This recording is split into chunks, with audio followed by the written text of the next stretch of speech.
போன ஞாயிற்றுக்கிழமை குலதெய்வ கோயிலில் கோழி அடித்து பொங்க வச்சுருந்தோம். அதோட ஃபுல் வீடியோ தான் இது. சனிக்கிழமை நைட்டே கிளம்பி வீட்டுக்காரோட அண்ணா வீட்டுக்கு வந்து கிளம்பியாச்சு. நைட்டு போனோடனே வெங்காயம் உளிக்க வந்து ஸ்டார்ட் பண்ணிட்டோம். ஏன்னா காலையில் சீக்கிரமாக கிளம்புறது. அதனால் நைட்டே உட்காந்து வெங்காயம் பூண்டு அடுத்த நாள் சமையலுக்கு தேவையானது எல்லாமே வந்து உளிச்சு வச்சிட்டோம். கிட்டத்தட்ட வெங்காயம் பூண்டெல்லாம் உளிச்சு முடிக்கவே நைட்டு ஒரு 12 மணி பக்கமே ஆயிடுச்சு. பிள்ளைங்க யாருமே அது வரைக்கும் தூங்கவே இல்லை. ஏன்னா ஒரு 6-7 பொடுசுங்க எல்லாம் விளையாண்டுக்கிட்டு 12 மணி வரைக்கும் ஜாலியாக விளையாண்டுட்டு இருந்தாங்க. காலையில் ஒரு 6 மணிக்காட்ட எழுந்திரிச்சு சுடுதண்ணி வச்சு பிள்ளைங்க ஒவ்வொருத்திங்களாக குளிக்க வச்சாச்சு. பிள்ளைங்களை ரெடி பண்ணுறது தான் பெரிய வேலை. அதனால் ஃபஸ்ட்டு அவங்கள குளிக்க வச்சு ரெடி பண்ணி விட்டாச்சு. பிள்ளைக்கெல்லாம் சுத்தமாக தூக்கமே தெரியல, கொட்டாய் விட்டுக்கிட்டே தான் இருந்தா.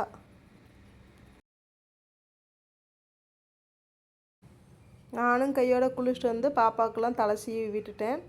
ஒரு வீட்டிலேருந்து ஒரு 10 மணி போல் கிளம்புறது.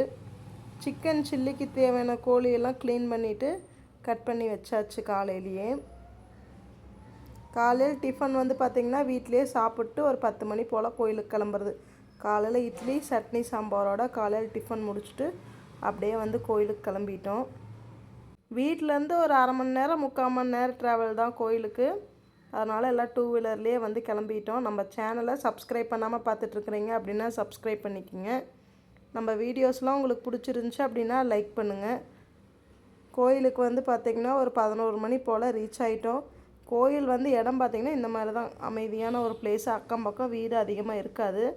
போய் ஃபஸ்ட்டு அந்த இடமெல்லாம் வந்து கூட்டி க்ளீன் பண்ணி விட்டாச்சு. ஏன்னா எல்லாம் மரத்துலேருந்து குப்பையாக விழுந்துருந்துச்சு. ஆளுக்கு ஒரு பக்கமாக கூட்டி ஃபுல்லாக க்ளீன் பண்ணிவிட்டு தார்பாயெல்லாம் உட்காரத்துக்கு வந்து விரித்து போட்டாச்சு. பிள்ளைங்க ஆளுக்கு ஒரு பக்கமாக சேர்ந்து கூட்டிகிட்டு இருந்தாங்க. நான் போனவுடனே வந்துட்டு ஒரு பக்கம் பூக்கட்டை வந்து உக்காந்துட்டேன். பொங்க வைக்கிறதுக்கு ஒரு பக்கம் வந்து ஸ்டார்ட் பண்ணிட்டாங்க. ஏன்னா ஃபஸ்ட்டு பொங்க வச்சு கோழி அடிச்சுட்டு வந்தால் தான் சமைக்க முடியும். அதனால் பொங்க வைக்கிறதுக்கு போனவுடனே வந்து ஸ்டார்ட் பண்ணிட்டாங்க. கோயிலில் அன்னைக்குன்னு பார்த்திங்கன்னா நிறைய பேர் வந்திருந்தாங்க. அதனால் கோயில்லையும் கொஞ்சம் கூட்டமாக தான் இருந்துச்சு. நாங்கள் மொத்தமாகவே சேர்த்து ஒரு 25 பேர் தான் வந்து போயிருந்தோம். பொங்கல் வச்சுட்டு கோயிலுக்கு வந்து பூஜைக்கு வந்து எடுத்துகிட்டு போக வந்து கிளம்பியாச்சு. பிள்ளைங்க எல்லாம் தான் ரொம்ப ஜாலியாக இருந்தாங்க. ஏன்னா இடம் வந்து கொஞ்சம் அமைதியான பிளேஸு. பிள்ளைங்க விளையாடுறதுக்கு இடம் வந்து கொஞ்சம் சூப்பராகவே இருந்துச்சு.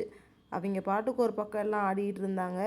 அப்புறம் கோயிலுக்கு டைம் ஆகுதுன்னு சொல்லிவிட்டு எல்லாம் வந்து கோயிலுக்கு போயிட்டோம். மொத்தம் வந்து ஒரு 3 கோழி அடிச்சுட்டு வந்தாச்சு. கோயிலில் பூஜை முடியுமே லேட் ஆயிடுச்சு. சிம்பிள் மெனு தான், அதிகமாக எதுவும் சமைக்கலை. நாட்டுக்கோழியில் குழம்பு, அப்புறம் அந்த சிக்கனையே எடுத்து வறுத்தாச்சு. கூடவே வந்து சிக்கன் சில்லி வந்து போட்டிருந்தோம். ஒரு 2:30 மணி போல் எல்லாம் வந்து சாப்பிட வந்து உக்காந்துட்டோம். கரெக்டாக லைட்டாக மழை தூர ஆரம்பிச்சிது. சாப்பிட உட்கார்றப்ப நல்ல வேளை மழை வந்து விசையாக பெய்யல, லைட்டாக தூறிட்டு நின்றுச்சு. எல்லாருமே ஒட்டுக்கா உட்காந்து சாப்பிட்டாச்சு. சாப்பிட்டு அப்படியே கொஞ்ச நேரம் ஜாலியாக வந்து விளையாட வந்து ஆரம்பிச்சிட்டோம்.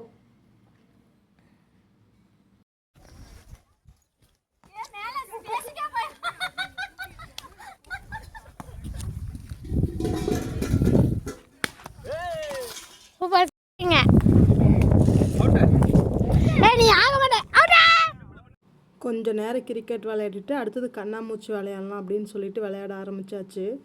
பயங்கர ஃபன்னாக போச்சு. இந்த டே ஃபுல்லும் ரொம்ப ஜாலியாக போச்சு. அப்படியே கண்ணை கட்டி கண்ணாமூச்சி விளையாட வந்து ஆரம்பித்தாச்சு. ஒரு அரை மணி நேரம் பக்கம் எல்லோரும் கொஞ்சம் நேரம் ஜாலியாக விளையாண்டுட்டு ஒரு 6:30 மணி போல் கிளம்பலாம் அப்படின்னு சொல்லிட்டு எல்லாத்தையும் பேக் பண்ணிட்டோம். பிள்ளைங்களுக்கெல்லாம் ஒரே ஜாலி தான். ஒரு டே ஃபுல்லும் நல்லா என்ஜாய் பண்ணாங்க. ஒரு 6:30 மணி போல் கோயிலேருந்து வந்து கிளம்பிட்டோம். அவ்வளோதான். இன்றைக்கி இந்த டே வந்து இப்படி தான் போச்சு. பிடிச்சிருந்துச்சி அப்படின்னா லைக் பண்ணுங்கள். நம்ம சேனலை சப்ஸ்கிரைப் பண்ணிக்கிங்க.